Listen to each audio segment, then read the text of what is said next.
अच्छा, अरे होटल पंचरुखी मस्त चलता। हाँ, बहुत भीड़। ऐसा हाल रही तो जल्द से जल्द 5 स्टार खुल जाई। हाँ, और कुछ ताज लेबा? होटल के बगले में। हाँ हाँ, अरे ग्रह वाटिका में एगो फ्लैट ले लहल जाई। हाँ भाई, अरे जल्द से जल्द। 30 रुपया में भर पेट, बढ़िया बा। अच्छा चला, फोन रखा भाई, ग्राहक के बहुत लाइन लागल बा यहाँ पर। 30 रुपया में भर पेट भोजन मिलेगा? हाँ मिलेगा। 30 रुपया में भर पेट भोजन मिली? ये बोर्ड लिखे में ना पैसा लागल बा। हाँ समझे, खाए के बता खा, न तो रास्ता नापो। अरे भाई ठीक बाटे तो हम खा ही नु आइल बनी, तो रास्ता खा। ना पेल बनी। खाए के बा। अरे खाना है तो मैंने 30 रुपया में का मिली? 30 रुपया में 7 गो रोटी, अच्छा 2 गो सब्जी, दाल चावल। ओ अच्छा। हाँ। अच्छा मान ला हमरा तनी भूख ज्यादा होखो, हम अगर 15 गो खा जाई तब 30 रुपया। 30 रुपया? हाँ। अच्छा अच्छा बाबू, हो गई। मान ले हम 20 गो खा जाई तब? चाचा 30 गो रोटी के भी 20 रुपया। अच्छा हाँ। आ मान लो मन ना मानला 30 गो खा गई तब? 30 गो हाँ खा ले बा, हाँ तब 30 रुपया। ठीक, तब 30 रुपया। हाँ। अब 35 गो खा जाए तब? अरे तब 30 रुपया बाप। 30 रुपया 30 रुपया 30 रुपया। अरे तो मान ले कि भूखे नु हा, पेट हा, पूछ ली हल ठीक नु बाटे, बाद में तू माथा पर चढ़ जी बता हम का करे। अच्छा मान ले 40 गो खा गई तब? तो 40 गो खा ले बा। अरे मर्दे का मर्दे, तो मने मान ला हम पूछत तानी हम। अच्छा मान ले हम 50 गो खा गई तब? देखो चाचा, हाँ ए उम्र में तनी ढेर बात मत करा। अच्छा। बुझला? अरे 50 गो रोटी खाइबे ना तो इहे मर जाइबा। 50 गो रोटी 50 गो रोटी हम ना खा सकिले। खा ले बा। हाँ तो मान ले खा गई तब? अगर तू 50 गो रोटी खा ले ना, हाँ हाँ तब हम ये होटल तोरा नाम में लिख दे। हाँ ना। हाँ, और अगर तू 50 गो रोटी ना खाइबा हाँ तो यहाँ 3 महीना काम करे के पड़ी। ए जा। हाँ, बर्तन धोए के पड़ी।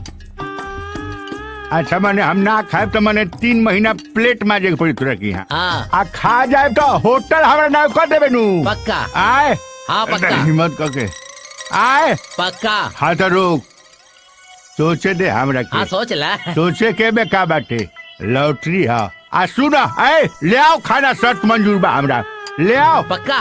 पक्का गारंटी। पक्का। हाँ जी पक्का ना? ले आओ, बाकी तेज सोच समझ के बोल नु। अरे चाचा 50 गो रोटी खाए में आदमी के जान निकल जाला। हेलो। और तू कहा था 50 गो रोटी खा ले बा। अच्छा ठीक बा, चला। सुना। हाँ। आ लिखो हो जा, चल लिखल स्टार्ट कर। हाँ। हे भगवान, जय बजरंग बली, इज्जत बतैया प्रभु, जय अन्नपूर्णा देवी। ठीक बा।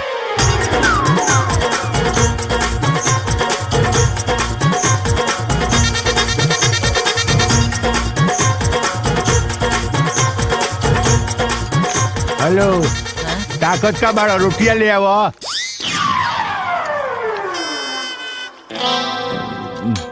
15 गो बा, लिखा।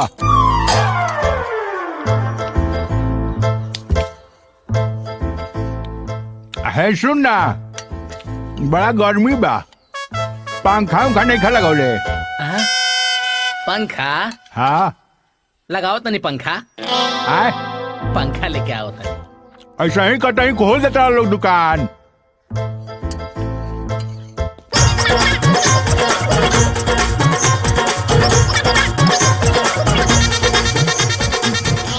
हेलो। अरे आँख नहीं खे, देखत नहीं खा, ले आओ ना रोटिया, ले आओ। कितना दिन से भुखाइल बड़ा? अच्छा जो रोटी ले आओ।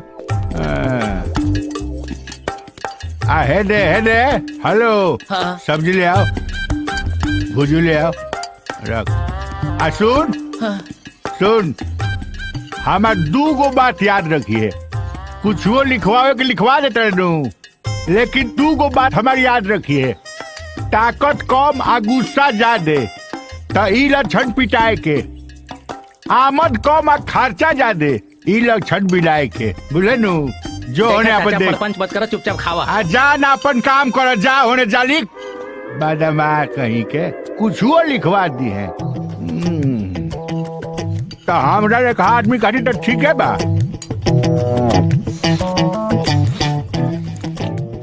कोनो पनीर उनीर के आइटम नहीं खा रखले। पनीर खैबा? हम हो लग नहीं बुझा। राजमा खा चुपचाप। अच्छा ना ठीक बा। हेलो तनी लघु शंका के आओ तनी। ना ना ना ना ना ना एक के बैठका में खाए के बा। मने ना ज्यादा पेशाब बिल्कुल करे ना। ना। हाँ तो ठीक है बा बेटा, तो आज तोरो होइए गइल आज। चलाओ ले आओ रोटी ले आओ। रोटी ले आओ और ले आओ।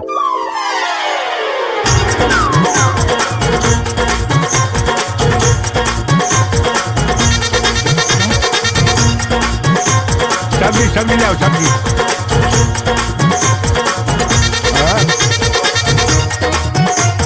रोटी घो 5 7 15 22 22 8 30 30 5 35 35 को खत्म। हेलो हाँ पचरुखी ढाबा स्पीकिंग। हाँ कितना?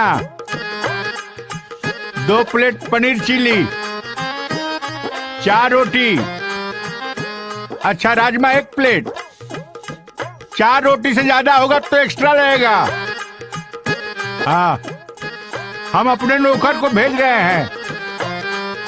हाँ उसका नंबर लिखिए 94 95 99 99 98। हाँ अरे इधर आओ इधर आओ। कहा मालिक? करे 53 घंटा तुम 53 घंटा तुम खाली लंच बंद करता है। सुन रहे? जाकर सामान जाके पहुंचाओ जाके, समझा ना? जाओ करो जल्दी साफ करो जाओ। अरे कहाँ मर्दावा मुँह जाता है? नहीं आओ रोटी ले आओ। रोटी? हाँ सुन सब्जी ले आओ, भुजिया ले आओ। सब्जी वब्जी सब खत्म बा। आए खत्म हो गई? खत्म। तो कुछ लिखे सलाद उलाद होई? हाँ तो ले आओ। मरचा प्याज मरचा बा मरचा बा बस। आई हाँ। अरे लोहा चा बाजाब लोहा, जब इज्जत पर बात आ जाला नु तो कुछो कर सकिले। एहू पर घींच जाए हम। आओ ना। खा गई 10 गो और 45 हो गई। अब ना बची। कहले अलियो के ना बैठा होता झूठ मूठ के।